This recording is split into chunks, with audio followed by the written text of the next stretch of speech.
अब अगला पॉइंट है हमारा एक्सचेंज ऑफ गैसेस। ओके, तो एक्सचेंज ऑफ गैसेस, आइए एक्सचेंज ऑफ गैसेस करें। Alveoli are the primary site of exchange of gases. तो मेनली गैसियस एक्सचेंज कहाँ हो रहा है? एल्वियोलाई पे। And alveoli are the vascularised sac like structure present in the lungs. तो ये बैग हैं, छोटे छोटे थैले हैं और हाईली वेस्कुलर है। इसमें ब्लड सप्लाई, इसकी सरफेस पे ब्लड वेसल्स हैं, तो उससे गैसियस एक्सचेंज होगा। ब्लड कैरी करेगा हमारा ऑक्सीजनेटेड ब्लड, डीऑक्सीजनेटेड ब्लड आया और इससे ऑक्सीजन ब्लड में आएगी और ब्लड से CO2 इधर आ जाएगा, ऑक्सीजनेटेड हो जाएगा ब्लड। तो ये हाईली वेस्कुलराइज्ड है, बैग लाइक स्ट्रक्चर है और इनकी जो मेम्ब्रेन है एपिथेलियम, वो बनी हुई है हमारी स्क्वामोज एपिथेलियम की। Alveoli are the primary site of exchange of gases. सबसे प्राइमरी साइट यही है एक्सचेंज ऑफ गैसेस का। Exchange of gases also occur between blood and tissue. तो एक्सचेंज ऑफ गैसेस कहाँ हो रहा है? बिटवीन ब्लड एंड टिश्यू हो रहा है। ब्लड एंड टिश्यू, ये हवा साइट है हमारी ब्लड और टिश्यू की। एक साइड तो यहाँ पे हो रहा है एक्सचेंज ऑफ गैसेस और एक एक्सचेंज ऑफ गैसेस यहाँ पे हो रहा है। दो जगह एक्सचेंज ऑफ गैसेस हो रहा है, ठीक है जी। तो एक्सचेंज ऑफ गैसेस हमारा दो जगह पे हो रहा है। एक तो आपका हो रहा है टिश्यू लेवल पे और एक आपका हो रहा है एल्वियोलाई लेवल पे। दो जगह एक्सचेंज ऑफ गैसेस हो रहा है। Exchange of gases also occur between the blood and tissue. तो एल्वियोलाई लेवल पे भी हो रहा है और टिश्यू लेवल पे भी हो रहा है। Oxygen and carbon dioxide are exchange in this sites by the simple diffusion mainly based on the pressure gradient. तो गैसियस का जो एक्सचेंज हो रहा है under the influence of concentration gradient या पार्शियल प्रेशर ग्रेडियंट, कि जहाँ ग्रेडियंट है, ग्रेडियंट का मतलब अंतर है, तो दो पॉइंट के बीच में जब आप कंपैरिजन कर रहे हैं, ज़्यादा से कम की तरफ गैस आ जाएगी। अब हमारे एल्वियोलाई में ऑक्सीजन ज़्यादा है और ये ग्रीन से दिखाया डीऑक्सीजनेटेड ब्लड है और ये जो पर्पल से दिखाया ऑक्सीजनेटेड ब्लड है। तो पल्मोनरी आर्टरी लेके आ रही है डीऑक्सीजनेटेड ब्लड एल्वियोलाई साइड पे और एल्वियोलाई पे एक्सचेंज ऑफ गैसेस हुआ क्योंकि पल्मोनरी आर्टरी में जो ब्लड है उसमें ऑक्सीजन की मात्रा कम है और जबकि एल्वियोलाई साइड पे ऑक्सीजन की मात्रा ज़्यादा है, तो ऑक्सीजन डिफ्यूज़ होके इधर आ जाएगा और CO2 डिफ्यूज़ होके उधर चली जाएगी, क्योंकि पार्शियल प्रेशर CO2 का डीऑक्सीजनेटेड ब्लड में 45 मिलीमीटर ऑफ मरकरी है, जबकि यहाँ पे 40 मिलीमीटर ऑफ मरकरी है। तो कार्बन डाइऑक्साइड की मात्रा या कार्बन डाइऑक्साइड का पार्शियल प्रेशर कहिए डीऑक्सीजनेटेड ब्लड में ज़्यादा है, इसलिए कार्बन डाइऑक्साइड एल्वियोलाई में चली जाएगी और ऑक्सीजन उधर से इधर आ जाएगी, क्योंकि यहाँ पे एल्वियोलाई साइड पे ऑक्सीजन का जो पार्शियल प्रेशर है 104 मिलीमीटर ऑफ मरकरी है, जबकि डीऑक्सीजनेटेड ब्लड में 40 मिलीमीटर ऑफ मरकरी है। तो एक्सचेंज ऑफ गैसेस होता है। Alveoli are the primary site of exchange of gases. Exchange of gases also occur between the blood and tissue. तो दो साइड पे एक्सचेंज ऑफ गैसेस हो रहा है। Oxygen and CO2 are exchange in this sites by simple diffusion mainly based on the pressure gradient. तो mainly role किसका है? Pressure gradient का। Pressure contributed by individual gas in a mixture of gases is called partial pressure. अब अगर mixture of gases है, pure gas नहीं है, तो मिक्सचर ऑफ गैसेज में किसी भी एक गैस के द्वारा जो प्रेशर एग्जर्ट हो रहा है वो आंशिक पार्शियल प्रेशर कहलाता है। Pressure contributed by the individual gas. अलग अलग गैसेज हैं, यहाँ पे आपकी ऑक्सीजन भी है, यहाँ पे आपकी कार्बन डाइऑक्साइड भी है, यहाँ पे नाइट्रोजन भी है। तो अलग अलग गैसेज हैं, इसलिए जो कुल प्रेशर है एयर का, उसमें से किसी गैस का कितना योगदान है वो उसका पार्शियल प्रेशर कहलाएगा।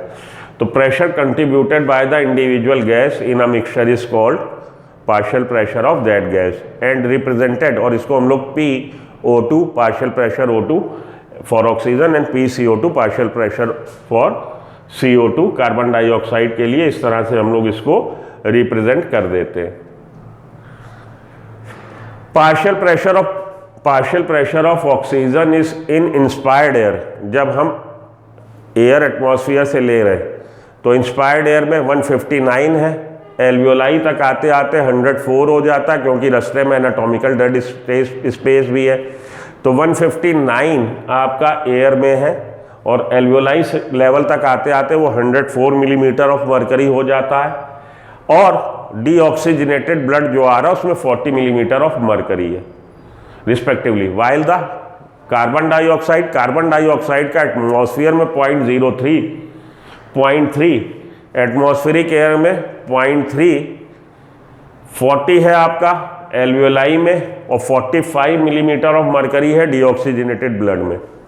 तो इसका मतलब ग्रेडियंट है भाई 104 आपका एल्वियोलाई पे है, ऑक्सीजन का 159 एटमॉस्फेयर में है और जो ब्लड यहाँ आया उसमें 40 है डीऑक्सीजनेटेड ब्लड। तो एल्वियोलाई लेवल पे पार्शियल प्रेशर 104, ऑक्सीजन इधर आ जाएगी एल्वियोलाई से ब्लड में।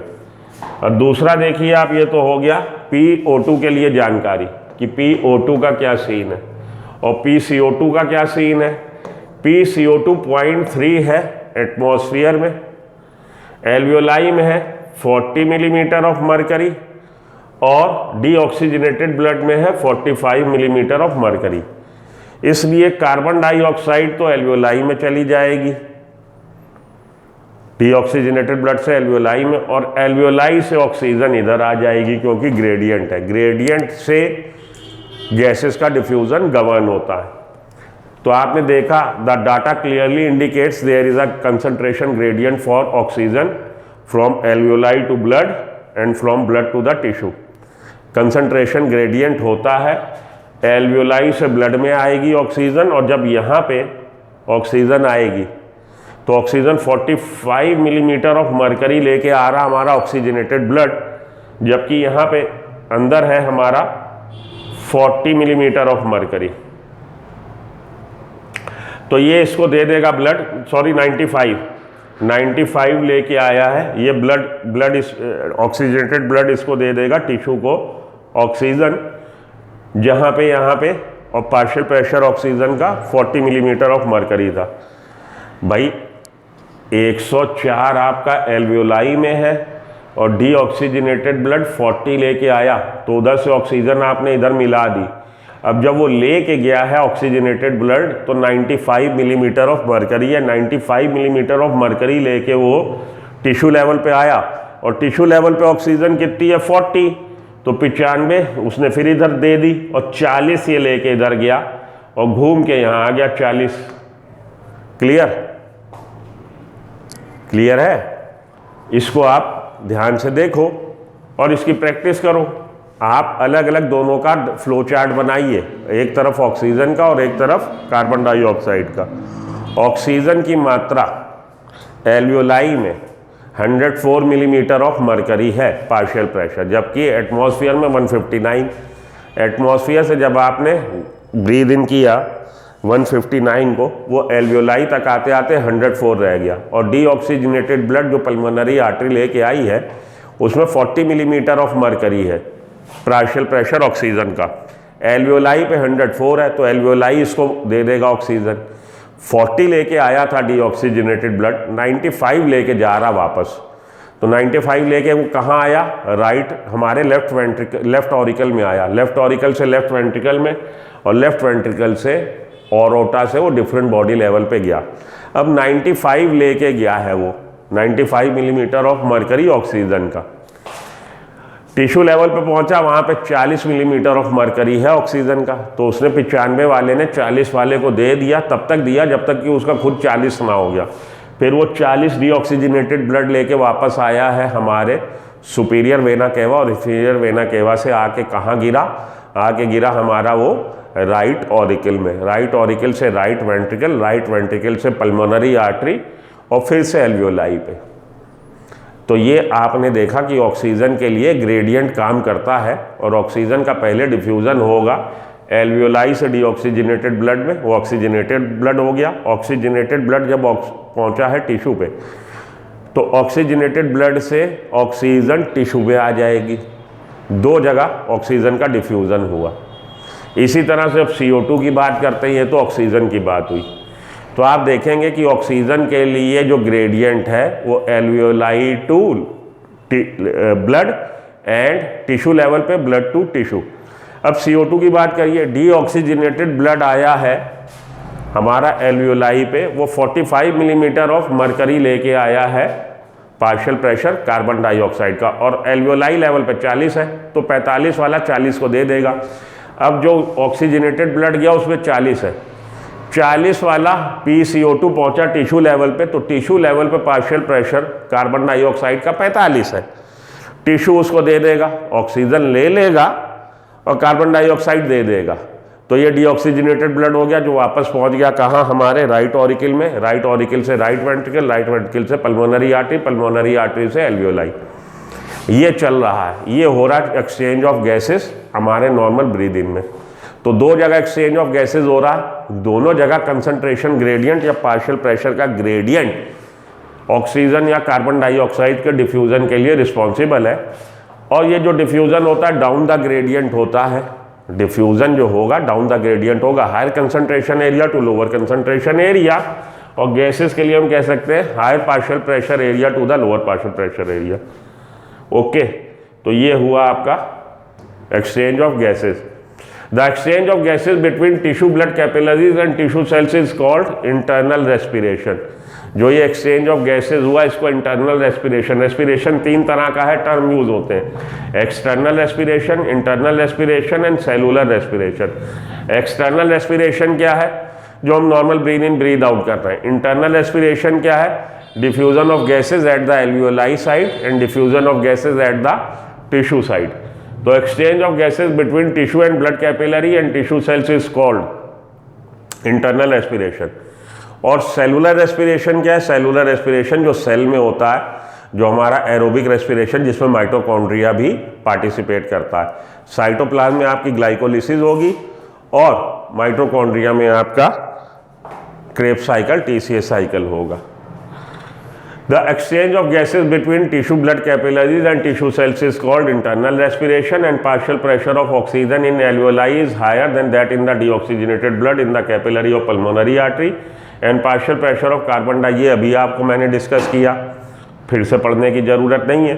Therefore इसलिए क्या होगा, oxygen diffuses out from the alveoli into the deoxygenated blood capillary at the alveoli level, and oxygen then again diffuses from the oxygenated blood to the tissue into the pulmonary artery, and carbon dioxide कहाँ से किधर जाएगी, carbon dioxide pulmonary artery से alveoli में जाएगी, from the pulmonary artery into the alveoli. Therefore all factor in our body are favorable for diffusion of carbon dioxide. इसलिए जितने भी फैक्टर हैं हमारी बॉडी में वो हेल्प कर रहे हैं किस चीज़ में, कि डिफ्यूज़न हो जाए ऑक्सीजन का एल्वियोलाई से ब्लड में, और कार्बन डाइऑक्साइड का डिफ्यूजन हो जाए from pulmonary artery to the alveoli.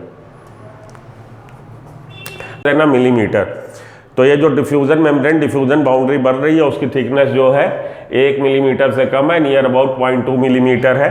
It has 3 layer, 3 layer होगी। थिन स्क्वामोज एपिथेलियम, एल्वियोलाई की जो एपिथेलियम है स्क्वामोज एपिथेलियम की बनी है। Endothelium of the capillary, capillary single wall होती है और उसमें केवल एपिथेलियम होती है। ब्लड कैपिलरी की एपिथेलियम को हम लोग एंडोथेलियम बोलते हैं, ध्यान से सुन लीजिए। ब्लड कैपिलरी की एंडोथेलियम को हम लोग ब्लड कैपिलरी की एपिथेलियम को हम एंडोथेलियम बोलते हैं। हमारी ब्लड वेसल्स जो हैं उसमें 3 लेयर हैं जो हमारी लार्ज ब्लड वेसल्स हैं, tunica media, tunica externa and tunica interna.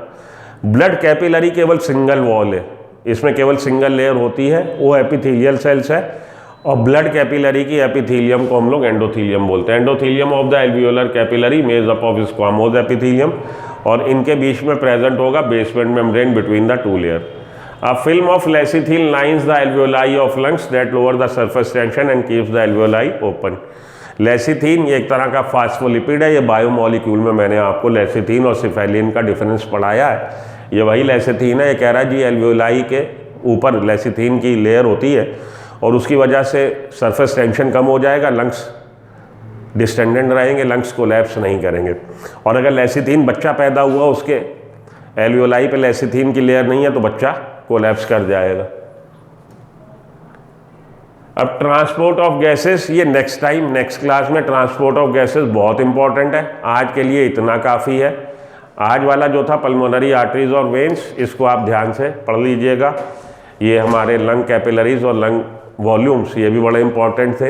Exchange of gases, उसमें पार्शियल प्रेशर आपसे पूछ लिया जाता, मिला के दे दिया जाता पार्शियल प्रेशर कहाँ पे किसका है, याद कर लीजिएगा, इंपॉर्टेंट है। आज का भी जो क्लास थी उसमें दोनों ही जो हैं आपके लंग वॉल्यूम्स और कैपेसिटीज़ और पार्शियल प्रेशर डिफरेंट साइड्स पे इंपॉर्टेंट था। आ सकता है क्वेश्चन, और नेक्स्ट टाइम पे हम लोग ट्रांसपोर्ट ऑफ गैसेस पढ़ेंगे, क्वेश्चन यहीं से आता है। तो till then good luck, good bye, have a nice day.